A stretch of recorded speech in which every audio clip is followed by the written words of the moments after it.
Coca-Cola isn't just a drink, it's a global phenomenon. Over the next few minutes, I'm going to take you on a fascinating journey through its history, uncovering the secret ingredients, both literal and figurative, that have kept Coca-Cola on top for over a century. But first, let's start with a simple question. What comes to mind when you hear the name Coca-Cola? For some, it's the unmistakable red and white logo or the satisfying fizz of a freshly opened bottle. For others, it's the memories, family BBQs, road trips, or cooling off with an ice-cold Coke on a hot summer day. Coca-Cola isn't just a beverage. It's a symbol of joy, nostalgia, and connection. What's your first Coca-Cola memory? Take a moment to think about it. Here's something you might not know. Coca-Cola wasn't always the worldwide sensation it is today. It started as a humble medicinal tonic in the late 1800s. Dr. John Stith Pemberton, a pharmacist from Atlanta, Georgia, created Coca-Cola as a remedy for headaches and nervous disorders. Back then, carbonation was thought to have healing properties, and pharmacies were the social hubs where people gathered to sip on soda fountain drinks. Imagine walking into a bustling pharmacy in 1886, hearing the chatter of customers as soda jerks mix fizzy concoctions behind the counter. A glass of Coca-Cola cost just 5 cents and was marketed as a brain tonic.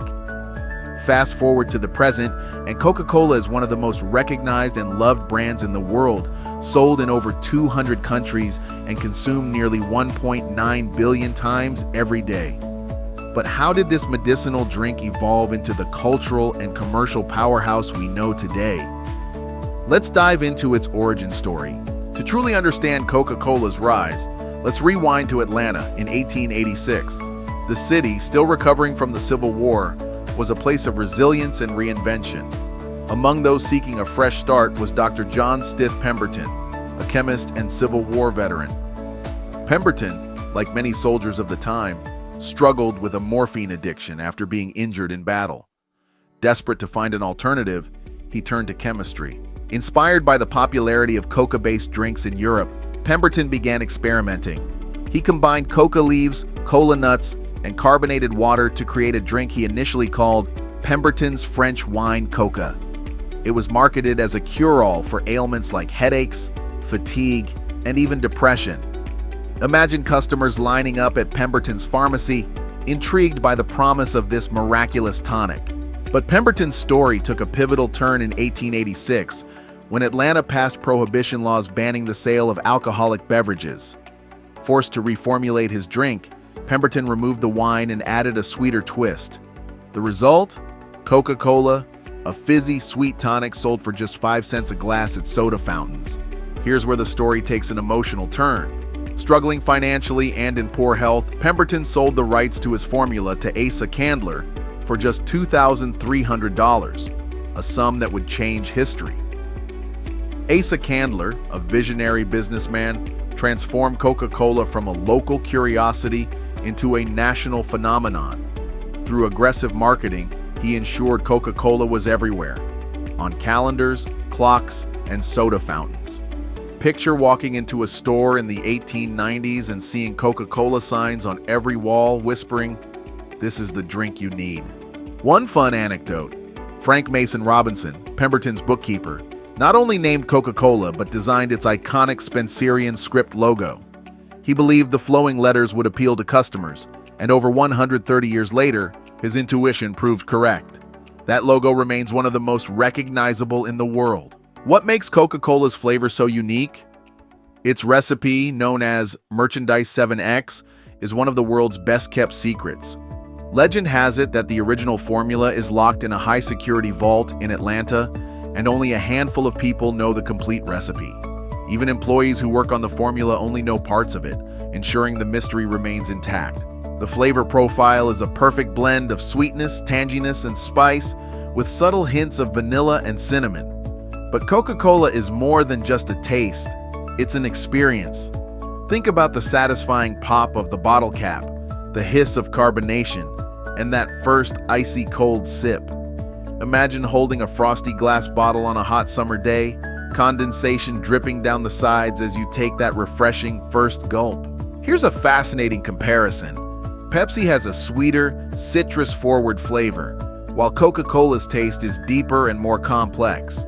But Coca-Cola doesn't just win on flavor, it wins on emotion. It evokes memories of family gatherings, celebrations, and shared moments, creating a connection that competitors haven't been able to replicate. Let's add an anecdote.